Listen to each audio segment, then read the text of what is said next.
Plus d'une semaine après le terrible accident de voiture que Pierre Palmade a causé, les témoignages continuent de pleuvoir. Dans l'émission 7 à 8, diffusée ce dimanche 19 février sur TF1, les voisins du comédien ont évoqué son comportement discret. Plus d'une semaine après le grave accident de la route dans lequel Pierre Palmade est impliqué, l'enquête continue de faire toute la lumière sur cette tragédie.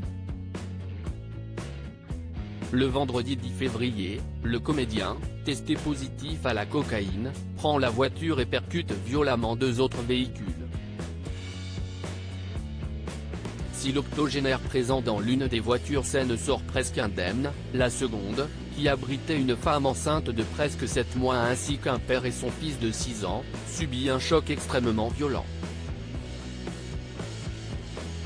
Lors de cet événement tragique, la jeune femme a perdu son bébé, tandis que le petit garçon a été défiguré, subi un traumatisme crânien ainsi que plusieurs opérations chirurgicales, tout comme son papa.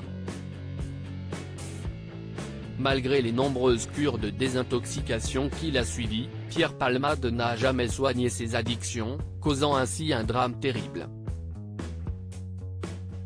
En attendant la fin de l'enquête, qui révèle chaque jour des détails glauques de cette affaire, l'humoriste est placé sous contrôle judiciaire avec bracelet électronique à l'hôpital. Mais sa situation pourrait bientôt s'aggraver puisque le comédien est désormais aussi visé par une enquête pour détention d'images pédopornographiques.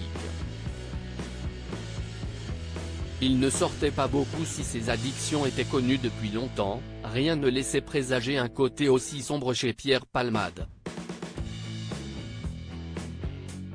D'autant qu'il était apprécié de ses amis et de ses voisins. Dans le reportage qui lui était consacré ce dimanche 19 février dans 7 à 8, le voisinage est en effet revenu sur le mode de vie très calme du comédien. En 2017, après une énième cure de désintoxication, l'acolyte de Michel Larocque achète un corps de ferme à Cély, un village de 1200 habitants situé en Seine-et-Marne, où il mène une existence tout à fait paisible. Au micro de TF1, l'un des voisins se souvient, « Je me suis dit que peut-être un jour je vais entendre une fête, mais jamais rien. » C'était quelqu'un de discret. Quant au maçon qui a effectué des travaux chez lui, il assure que Pierre Palmade vivait presque comme un ermite, il ne sortait pas beaucoup, il était toujours chez lui. Il allait parfois à Carrefour ou Truffaut acheter des plantes mais il ne sortait pas beaucoup. Comme quoi les apparences sont souvent trompeuses.